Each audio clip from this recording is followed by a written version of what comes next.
हमारी प्राथमिकताएं यह है कि जिस तरह से पिछले 5 साल में कांग्रेस राज ने जनता से झूठ बोल के जो किसानों का कर्जा माफ करने के लिए कहा था, बेरोजगारों को भत्ता देने के लिए कहा था, ये कह के सत्ता में आ गई।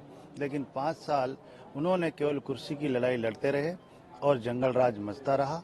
उसके बाद में भी हिंदुस्तान में सबसे नंबर 1 पे राजस्थान आया है कायम में बलात्कार, महिला अत्याचार और दलित अत्याचारों में। ये इनके कारनामे रहे हैं और भ्रष्टाचार की कोई सीमा नहीं है।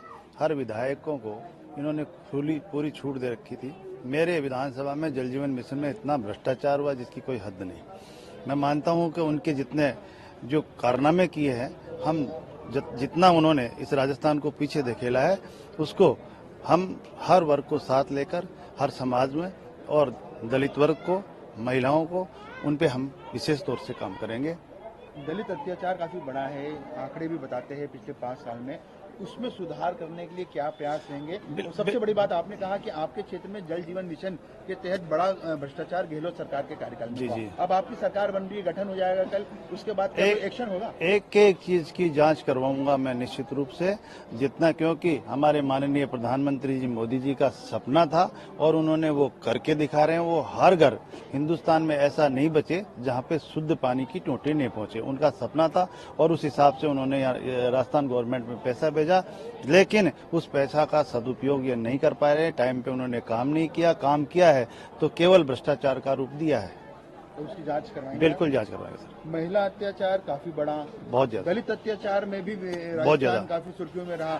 ये चीजें अब कम हो। मैं क्योंकि जो दलित अत्याचार, मैं एससी मोर्चे का राष्ट्रीय कार्यकारिणी का सदस्य था, मैं हर स्टेट में घूमता था, लेकिन जो राजस्थान में ज्यादा हुआ है और इसके खिलाफ हमने कई बार आंदोलन भी किया। लेकिन अब हम ये सरकार आ गई, निश्चित रूप से जो लॉ एंड ऑर्डर रहेगा ये मजबूत रहेगा। भारतीय जनता पार्टी जो करती है वो कहती है, जो करती है, और जो नहीं कहती है वो भी करके दिखाती है। बेरवा साहब, चूंकि आपको उप मुख्यमंत्री बनाया गया है, भजन लाल जी को मुख्यमंत्री बनाया गया, दिया कुमारी जी को उप मुख्यमंत्री बनाया गया, क्या आपने सोचा था पार्टी में एक छोटे से कार्यकर्ता को इतनी बड़ी जगह? ये भारतीय जनता पार्टी ऐसा कर सकती है और कोई पार्टियां नहीं कर सकती है। निश्चित रूप से हम साधारण कार्यकर्ता थे और साधारण कार्यकर्ता केवल पार्टी में काम थे। हमारे को तो ये भी पता नहीं था हमारे को टिकट भी मिलेगा नहीं, लेकिन पार्टी ने टिकट दिया और वो भी मेरी भाभी के तिये की बैठक में था। मैं, मेरे गमी हो रखी थी घर में, लेकिन वहीं मुझे सूचना मिली।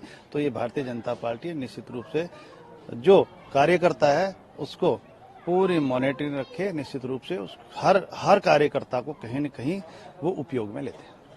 लास्ट सवाल है, क्योंकि अब आपका कल शपथ ग्रहण होगा, मंत्रिमंडल का भी जल्द ही आसार लग रहे हैं।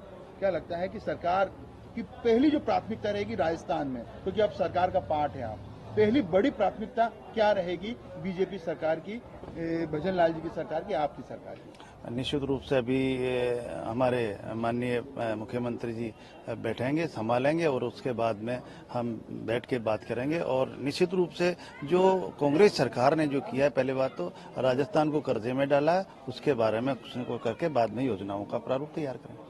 केंद्र की योजनाओं को घर घर तक ले जाने का? बिल्कुल, केंद्र की योजनाओं को घर घर ले जाने का काम करेंगे, जिससे कि हमारे लोग जितने भी है, गांव के पिछड़े लोग जितने भी है, उनको मुख्य धारा में लाएं। क्योंकि प्रधानमंत्री जी के वहां से इतनी योजनाएं हैं कि वो ग्राउंड लेवल तक नहीं पहुंचा पा रहे हैं, क्योंकि यहाँ कांग्रेस की गवर्नमेंट थी और जो आ रही थी उसमें भी भ्रष्टाचार कर रहे थे। इसलिए निश्चित रूप से हम गांव-गांव जाके और निश्चित रूप से उन योजनाओं को हमारे जो वर्ग है उनमें पहुंचाएंगे। नमस्कार, मैं हूं मानक गुप्ता। अगर आपको हमारा ये वीडियो पसंद आया हो तो इसे लाइक और शेयर जरूर करें और हाँ, हमें सब्सक्राइब और फॉलो करना ना भूलें ताकि आप देश और दुनिया की कोई खबर मिस ना करें। तो जुड़े रहिए हमारे साथ और देखते रहिए न्यूज़ 24।